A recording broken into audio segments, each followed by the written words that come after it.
নমস্কার, আমি আপনাদের বন্ধু অ্যাস্ট্রোলজার আচার্য শ্রী সৌমেন। আপনি কোনোভাবে গুপ্ত শত্রুতার দ্বারা প্রবল ক্ষতির সম্মুখীন হচ্ছেন, কোনো অবস্থাতেই গুপ্ত শত্রুতার হাত থেকে রেহাই পাচ্ছেন না। এর ফলে আপনার ব্যবসায় ক্ষতি হচ্ছে, অকারণে অর্থ বেরিয়ে যাচ্ছে, মিথ্যে মামলা মোকদ্দমায় পড়ে যাচ্ছেন, আপনি রিলিফ পাচ্ছেন না। আপনাকে আজকে যে টোটকাটা দিচ্ছি, এই টোটকাটি আপনি ব্যবহার করুন, দেখুন আপনি হাতে নাতে ফলাফল পাবেন এবং আপনার গুপ্ত শত্রুতা আপনার পায়ে এসে পড়বে। তার জন্য আপনাকে যেটা করতে হবে, বাজার থেকে দুটো জায়ফল কিনবেন, একটি পেরেক কিনবেন, একটি বাড়িতে মোটা কাগজ জোগাড় করবেন। এরপরে এই টোটকাটি যে কোনো মঙ্গলবার, শনিবার, যে কোনো সময় আপনি ব্যবহার করবেন। কি করবেন? যে পেরেকটি আছে ওই পেরেকটিকে আগুনে পুড়িয়ে লাল করে নেবেন, তারপরে ঠান্ডা করবে। ওই যে বললাম মোটা মাপের যে কাগজ বা পিচবোর্ড, তাতে কালো কালিতে আপনার শত্রুর নাম লিখবেন। লিখে অশ্বত্থ গাছে কিংবা বাড়ির দক্ষিণ দিকে কিংবা কোনো একটি মাঠে মধ্যে আপনি ওই পিচবোর্ডটি পেরেকটা দিয়ে পুঁতে দেবে মাটিতে কিংবা বাড়ির দক্ষিণ দিকে কিংবা অশ্বত্থ গাছে।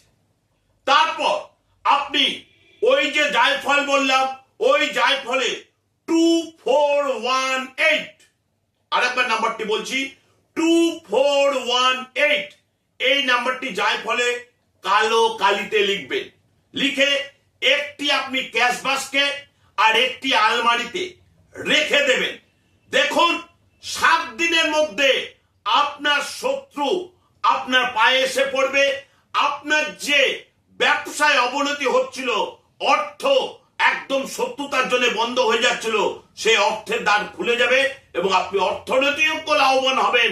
তার সাথে সাথে গুপ্ত শত্রু আপনার পায়ে এসে পড়বে। নমস্কার, আপনাদের সাথে পরিচয় করিয়ে দিই। আমি উত্তর চব্বিশ পরগনা গাইঘাটা থানার অন্তর্গত জলেশ্বর গ্রাম থেকে এসেছি। তোমার নাম কি? সুজন বৈদ্য। কি জন্য এসেছিলে, কতদিন আগে এসেছিলে, কবে এসেছিলে? আমি এসেছিলাম আপনার অ্যাড দেখে 17/11/2022, 17/11/2022 থেকে 6/6/2025 মধ্যে আপনি বলেছিলেন একটা জব মানে পাবোই আমি, একটা কথা। আর এসেছিলাম আমি 24 তারিখ 2/2/2024 এসেছিলাম।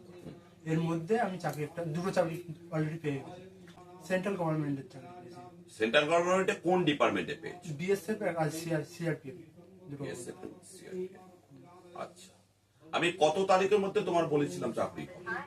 17/11/2022 থেকে 6/6/2025 মধ্যে। আর কোন কোন ডিপার্টমেন্টে চাকরি পরীক্ষা দিয়েছো বা কত ভালো পরীক্ষা দিয়েছো? আমি আপনার কবচটা ধারণ করার পরে সবকিছুই মানে নতুন নতুন করে জিনিস ঘুরছে আমার মধ্যে থেকে। আর আমি যে কটা পরীক্ষা দিয়েছি এই পর্যন্ত সব পরীক্ষাই ভালো দিয়েছি। তাহলে এখানে দাঁড়িয়ে আমি যে তোমাকে যে কথাগুলো বলেছিলাম সেগুলো সত্য মনে হচ্ছে না মিথ্যে মনে হচ্ছে? অবভিয়াসলি সত্য কথাই বলেছেন, আর আমার সঙ্গে সত্যি ঘটেছে।